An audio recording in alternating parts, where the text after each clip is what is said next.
Washington Commanders, Philadelphia Eagles, Sunday, 1 p.m., Northwest Stadium in Landover, Maryland. We've got your game preview right now with Leigh Mayock from the Bleav in Eagles podcast. Hit that like, hit that subscribe button right here, right now on Ref the District. Welcome back to the channel, Leigh. We appreciate you joining us here again. Last time you beat us up and the Eagles beat us, our team up. Hopefully this time it's a little bit more evenly matched on our side of the fence here, but we do appreciate you joining us here, Leigh. Hi, guys. It's great to see you. What's up, Leigh? How have you been? A good game on Sunday. You got through it. Yeah. No, you're starting off mocking. Maybe you can save the mocking for later. A win's a win. Okay. Fair enough. Right? Yeah, this is true. She can't mock too heavily because Philadelphia did struggle against Carolina. So she knows what she's talking about when a win is a win. It can be as ugly as you want it, but a win's a win. Yeah. Yes. So speaking of ugly, the Philadelphia Eagles have been, last time we had you on, it was just after Sirianni fighting with the fans and talk about him maybe not being the coach for much longer. Since then, we've still seen quite a bit of ugly coming from those Philadelphia Eagles, to include perhaps a rift between star receiver and the QB after comments were made by AJ saying passing. How much, obviously you're winning, and so it's hard, it's easy to kind of push that stuff to the side. Is there really kind of maybe something bubbling underneath the surface that if a couple losses happen, things are really going to implode there in Philadelphia? Yeah. I don't think that winning one game after all the drama results in everything being fine. Clearly things were bubbling up. It's been going on for a minute.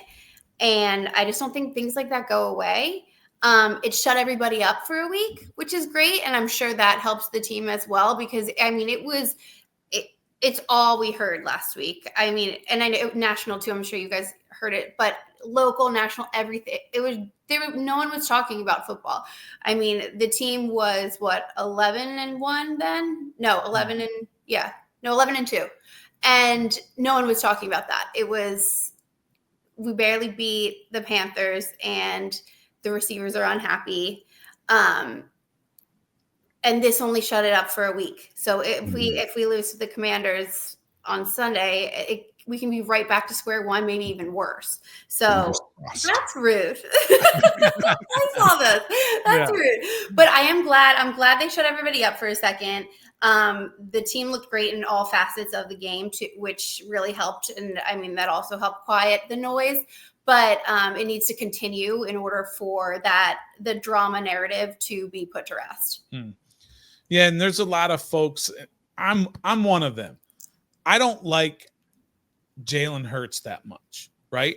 But I would 1 billion% take Jalen Hurts on my team anytime, because I think he's a winner over Jaden Daniels.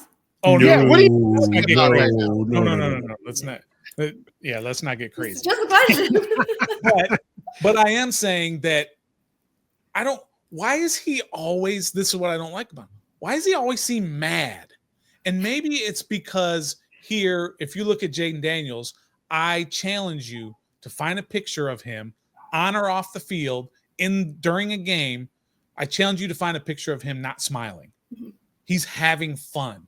Jalen Hurts doesn't look like he's having fun. And that's probably some of the maybe the backlash that he gets there in Philly. It's just everyone's so different, and everyone has different personalities. Everyone has different, masks they show the world versus in private. And to me, I completely get what you're saying, and it would be easy. I think some of the hate would dissipate that he gets for that if he were to show a little more personality sometimes when everyone's watching. However, he's just such a football guy, and it's like he's just always in the zone. And I don't think we can hate on him for that either. It's just, it's football, serious, like, let's win. What's the next thing? And people approach business like that. You know what I mean? So it's hard for me to hate on him for his the personality that he puts out to the world. But I also agree with you. I don't think it's making it easier on himself either. He's not a lovable character, and he hasn't been since his Alabama days. And as a Boomer Sooner here, as much as we like him in Oklahoma and appreciate his time in the Crimson and Cream, he's just always been that kind of personality where it was just, he didn't make it easy to love, where you have guys like Baker Mayfield who gets tackled by a cop after he leaves Oklahoma, and people still talk about him here. A legendary. So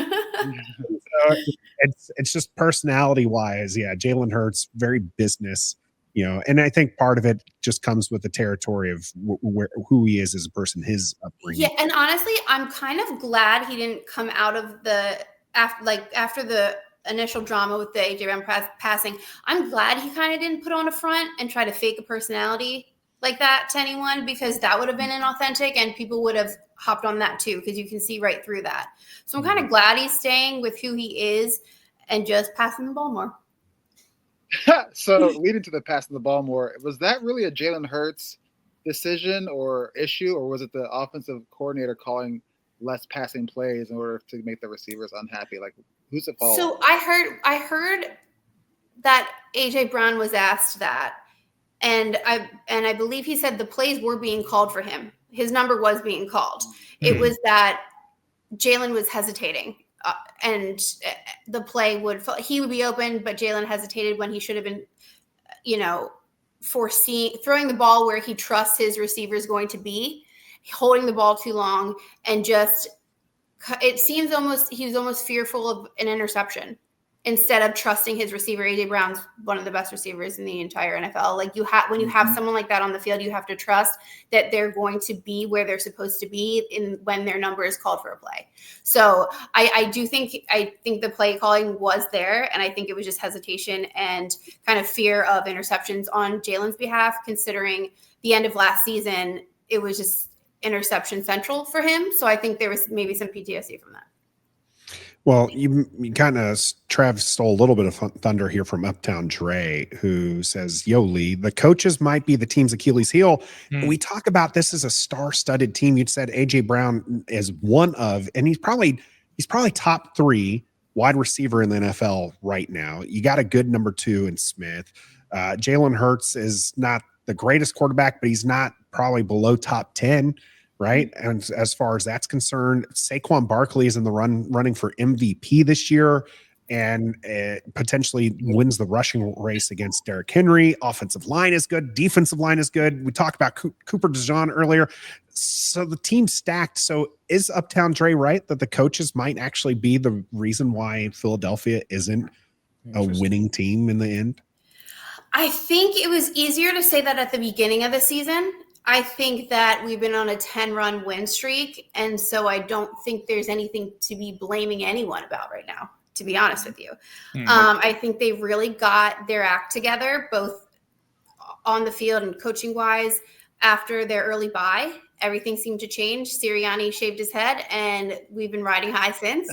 So a 10-game win streak, there's always room to improve, but I don't think there's anything to blame right now. Everything is working. It's just whether that's going to continue to work. Is Jalen going to continue to pass the ball when he's supposed to pass the ball? Is our run game going to be able to plow through defenses like it has been?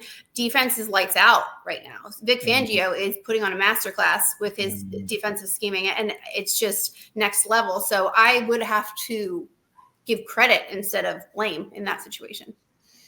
All right, Leigh, let's get to this specific game here on Sunday. And it's going to be cold, by the way. It's going to be in the upper 20s probably game time, right around 30 degrees. No snow, no precipitation. But it's going to be cold. It's going to be cold. So let me just look at it from this one perspective. What does the Eagles defense have to do to stop this Washington offense? Because this is not a Washington offense of the past, right? Ranking in the leagues, they're 5th in total yards, they're 3rd in rushing, they're 6th in points. What do the Eagles have to do to stop this Washington offense? The Eagles, I just think, have to play their game without mistakes. Their defense has been so good. They They need to continue on and not making their mistakes. The Commanders have no problem scoring. So that's something they need to be really aware of. Terry McLaurin is awesome. Last game, you guys came out the gate. Commanders scored first, Brian Robinson. I don't think the Eagles scored until a touchdown. We were winning 10-6. Yeah. Got it into the fourth. So it's just the defense has to do what it's been doing, but this is going to be a challenge. And I never take divisional games easy. Mm-hmm. It's just going to be gritty, and the defense can't let up. We can't get in a deficit. It's just sloppy, stupid turnovers need to be when the Commanders' offense makes easy, sloppy opportunities for the defense to jump on. The Eagles need to jump on those. I agree. So this coming Sunday, God, what was my question? I literally just had it. What? Yeah. Wow. I just forgot my question. Yeah. Well, let's go to T. Grant here. We'll come back to it. Brian Robinson earlier today talked about how Washington were the ones who lost the game against the Eagles rather than the Eagles winning, and how Brian Robinson and this team here with the Commanders feel like they're actually the better team. T. Grant asking, why would Brian Robinson give the Eagles board material? What do you have to say about B-Rob's talking about the Commanders being the better team? I think that's just gonna fall on deaf ears for the Eagles because again, the Eagles' biggest opponent right now are themselves. They're the ones that need to worry about beating themselves. So, is there an update on Zach Ertz or Jeremy Chin? They're both not practicing right now. Concussions unlikely that they're going to see the field. Okay. I mean, it's just anyone that's even been close to shutting down the Eagles in the post bye week run has been able to shut down one part of their game, one part of their offense. And I don't see the Commanders shutting down Saquon Barkley. And I mean, the Marshawn Lattimore, AJ Brown, Devontae Smith matchup will be really fun to watch. But I mean, it's more the Eagles don't beat themselves. So I remember my question. So you guys can clinch the division on Sunday with a win. How important is that to this Philadelphia team right now? Or are you guys kind of more focused on, since you have already clinched a spot in the playoffs, get to the Super Bowl, or is this division title important to you guys too? I think it would be super important to clinch. Eyes are on that prize for sure. No one's taking it lightly. And that's why I also think that this game is going to be extra gritty because it matters. The playoff implications for you guys are quite high as well. So I don't think anyone's taking that lightly. They have their eyes on the number one NFC spot. So. Yeah, I think wait, how are you guys? Do you guys have a million different playoff scenarios happening? We do have quite a few, but it's maybe not really. A we win out and the Eagles lose out though, and we can win the NFC East. So there's that. Yeah. So not in some alternative reality is possible. Sure. Yeah. In the upside down. Right? Yeah, in the upside down.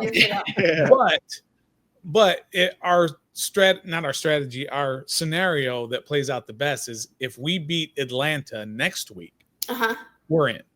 That game got flexed, right?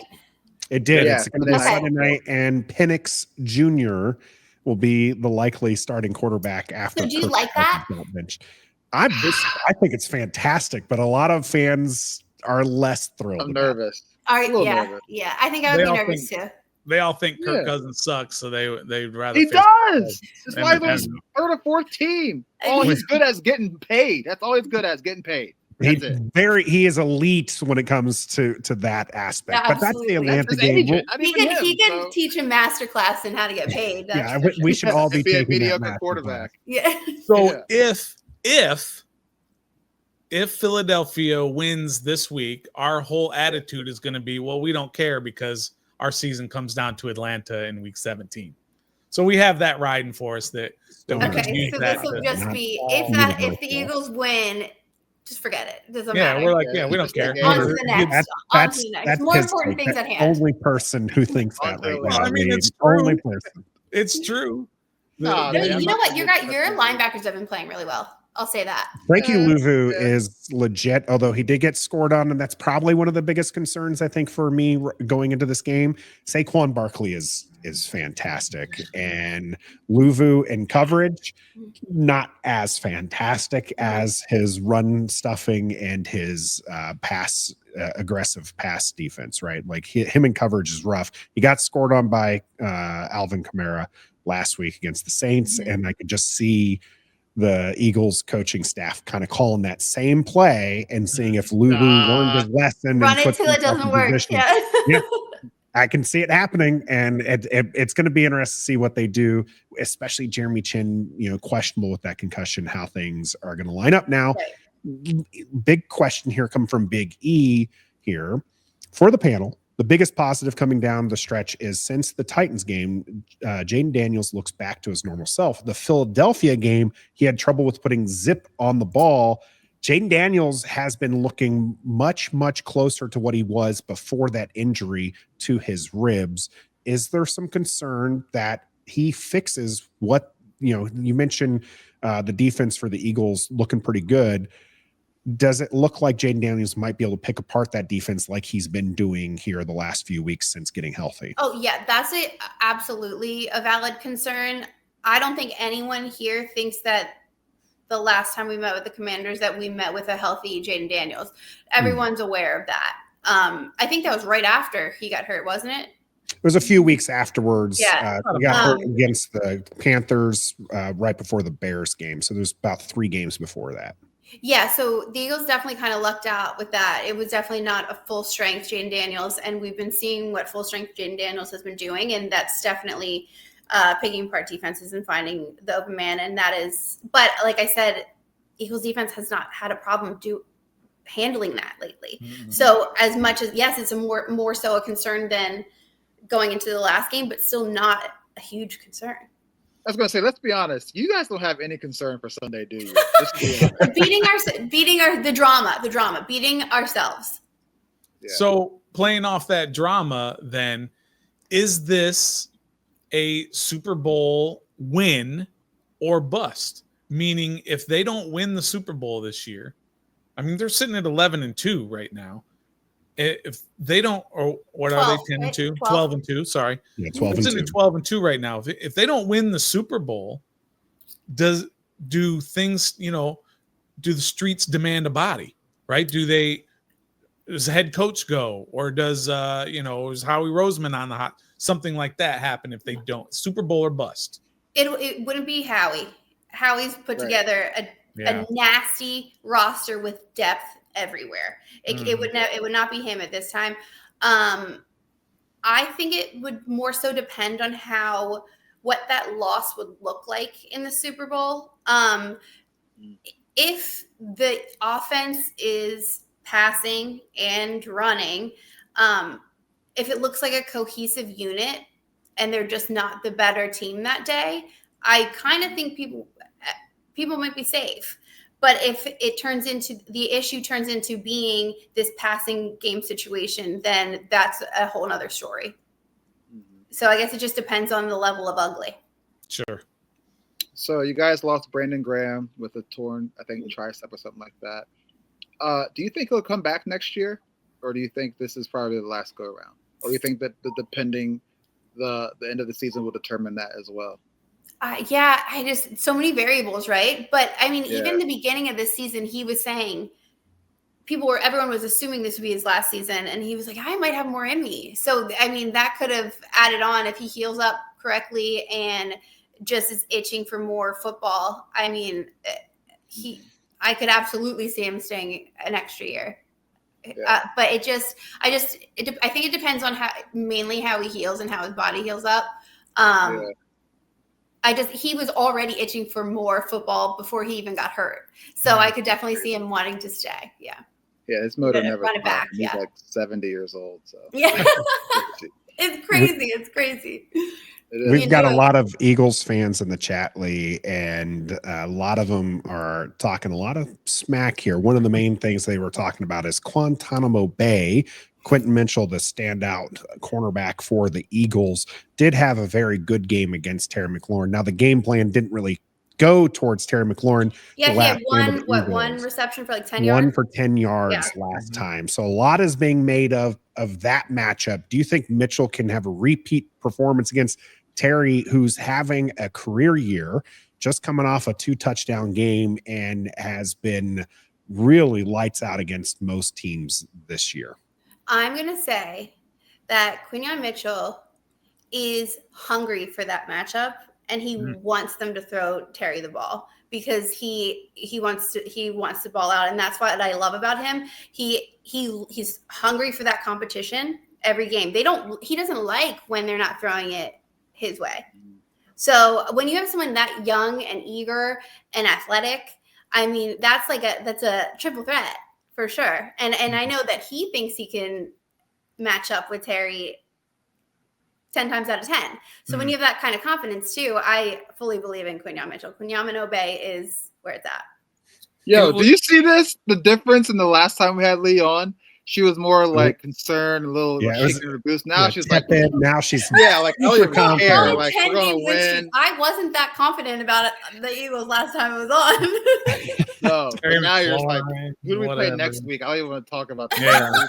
No, I just really, it's wild to feel this way about a team. Like you guys said, you're like, you don't have any concerns. I can't Bleav the way the team is coming together. I really can't. I mean, nice job, Quinyon Mitchell against Terry McLaurin. That's one game. Talk to me after they've played 4 or 5 games against each other. I know, and he's a rookie, and I know there are threats to that as well. I mean, I'm not crazy. I love how hungry he is, and that's going to be fun to watch. And I'm taking Q, but I'm a defensive girl anyway. Like my money's always on the defense. And Code Talker did point out that it wasn't really man coverage a lot of the time. It was cover 2, 4, 6. There was a lot of bracket coverage around Terry McLaurin, and they were forcing the ball to try to go to a number 2 wide receiver. Washington, not as deep. All right, then in next the wide man receiver room. Yeah. Okay. Just have him go. You got depth, so it doesn't really matter. Just have him go a couple of lockers down and ask Darius Slay what he thinks of Terry McLaurin. Because Darius Slay says Terry McLaurin's a top 5 receiver. So anyway, so this is the point of the show where I always ask that my final question anyway. I got to get your score, your game prediction on what your score is and how it gets to that point. Okay. These teams both can score. So I'm going to go 34-21 Eagles. Wow. The Eagles are not having trouble scoring early anymore. So if that's still the case, then I think it will be a high scoring game. I think it'll be high scoring, like semi high scoring for both. 34-21. I just don't think once we get going, we're not going to stop. So 34-21. Got it. Mark it down. We're marking it down for sure. Okay, what do you guys think? I mean, I'm a little bit different on this. I think these are 2 really good defenses. I mean, the Eagles are a great defense, let's be honest, right? And Washington is actually a pretty good defense. They do have trouble stopping the run, and their Achilles heel this year is fourth quarters, just like it was shown in that first game where Washington led 10-6 and ended up losing, giving up 20 points in the second half, right? So I think it's going to be very similar to that. Not as sloppy as that first game was. I think the Eagles missed. What was that? The game? It was like we had like a blocked punt and a blocked field goal. Yeah, the special teams looked legit, right? Yeah, that was a Cowboys game. I think I think the Eagles missed like 2 field goals or something. Yeah. They made 2, and I think missed 2. Yeah, they missed and an extra 1. point, I think, and then literally didn't score a touchdown to the 4th. So. Yeah. So I think it's not going to be as sloppy of that, but I think these defenses are going to be really tough. And so it's going to be a low scoring game going into the fourth quarter. And I think probably Philly's just going to kind of pull away, just like they do with a lot of teams. When they're playing a team close, they just give the ball to Saquon Barkley and get out of the way. And your red zone defense is kind of weak. Yeah, so I think it's gonna go that way. So I'm gonna go with Philadelphia winning this game, but in a low scoring, quite the opposite of what you said. So I'm gonna go 19-17 Philadelphia. Ooh, close. Ew. Yeah, close. But I think 19.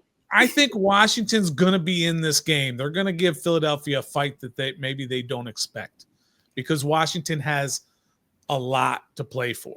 No, I think it'll be favored close by until it's 3.5 not. points. Yeah. Yeah. So I'm going 19. It was close until it wasn't that first matchup. So Yeah. Trev is beside himself on these He'll picks. never not pick Washington. So I he's didn't pick picked Washington one time. Washington. He's one A time. couple times. One time against you. The one time. Is this time I number think it 2, was Trev? against- Yeah, who was it I picked against us? I'd have to go Won. back and look at all this Probably stuff. Baltimore or Pittsburgh, maybe. Yeah, one of those. That makes sense. Yeah. Yeah. So Who do you got today, Trev? Is this the second time, or are we? Nah, dog, I'm continuing going the with trend? Washington. Just got that gut feeling that we're going to shock the world for real this time. 30-26. I think it's going to be Philly. I think it's going to be a different game than the first game. How we bottled up Philly to the fourth quarter. I think they'll bottle us up to the fourth quarter. We'll come out and score 30 and to their 26, 30-26. They've given up. Philadelphia's defense has given up. You have nothing 30 nice to points. say. Don't Once. say anything at all. Once, Trev. Do you hear That's me, fine. Trev? Once all Fine. year. That's Okay. fine. And All right. Yeah. Just number 2 will happen on Sunday. all right. Raj here is taking my thunder. I am going to take Philadelphia this game, 27-20. I was riding high last time, thinking Washington was going to challenge. I had the tingle that time, Trev. I don't necessarily have the tingle this time. I do think it'll be a better showing from Washington, even though it was 10-6 going in the fourth quarter. Washington wasn't really playing, to Brian Robinson's credit. They weren't playing the best game, and they didn't necessarily look like the best team. Philadelphia was coughing up all over themselves, and Washington was failing to capitalize. I think Washington has a better go of it, but I think right now Philadelphia is just such a potent team. And I think that no one's cracking 30 this game. You got Lattimore back in the lineup. Sanistro played well last the time these two teams met. So I think that there's some defensive things that are going to work better, but Saquon Barkley is just a difference maker. And I think that's going to be your 7-point advantage for the Philadelphia Eagles this time. Sorry, Trev. I had to take off the burgundy and gold glasses. Stunner, didn't you say you can't see Philly winning 13 in a row, so the train has to stop at some point? And you were like, They're going to lose to the Giants. And then when Lee gets on as a guest, you cave and crumble like a little weakling. I like, know. I "This probably is just Philly. made great And this is points. Philly." So you couldn't help but come over to this side. Can't be trusted, bro. I'm sorry, Trev. I'm sorry. You disappoint me. You I'm disappoint me. Sorry, guys. Well, Lee, we definitely appreciate you having back on here on Always Rest Edition. fun. Any parting shots for us? No, honestly, it was great to see you guys. Are you going to the game? No. Not me. I'm in. No, Too we cold all for, live too cold for all of far us. away. Well, we can analyze from afar. Yeah, Exactly. we will live be in closer- fact live after the I live closer to Philly than I do Oh, Washington. then there you go. You're good. We'll all stay Yeah. warm. So, well, we But thanks appreciate for having me. It was great chatting with you guys as always. We'll do it again soon. Maybe if we meet up for the third time. a third Ooh, time, I like quite potentially. That's Leigh Mayock here, folks. You can catch her on her own podcast, Bleav in Eagles. Leigh, we appreciate it, and I do hope we get to meet up again, because that would mean you guys did not get the number 1 seed, and we're in the playoffs. So I'll take it. I will take it. Upside down world. Yeah. Thanks, guys. Have a good one. Bye.